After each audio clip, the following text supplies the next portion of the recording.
In his speech to the UN General Assembly on September 23, 2003, Secretary General Kofi Annan stated, "History is a harsh judge. It will not forgive us if we let this moment pass." He proposed that there be a thorough study of ways to strengthen the UN through radical reform of its major organs.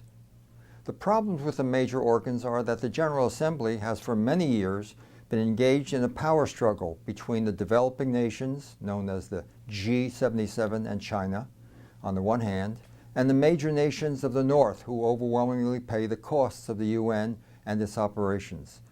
So far, the General Assembly has not considered any way that seems likely to manage that power struggle constructively.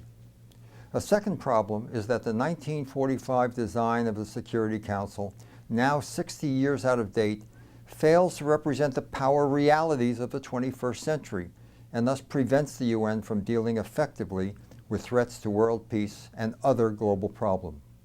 My name is Mike Kronisch, and I invite you to review with me the concept of weighted voting and how weighted voting will safely and fairly give the General Assembly the power it needs to make binding decisions and assume limited legislative powers, and how, with weighted representation in the Security Council, it can be revitalized and democratized. First, a brief message from the retired TV anchorman who still bears the title, the most trusted man in America.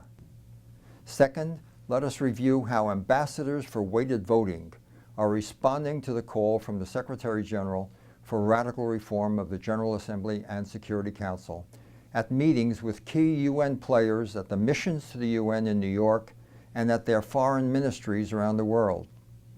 Finally, let us consider a short presentation on amending the UN Charter from the Columbia University professor who yearly gives an orientation lecture to the new Security Council members on the history of reform in the UN system. And then, what you and your organization can do now to advance this project in your communities, and later to lobby your senators when the time comes for ratification of relevant UN Charter amendments. Here is the keynote address that Walter Cronkite presented at a conference at Seton Hall University Law School entitled, "What Future for the United Nations?"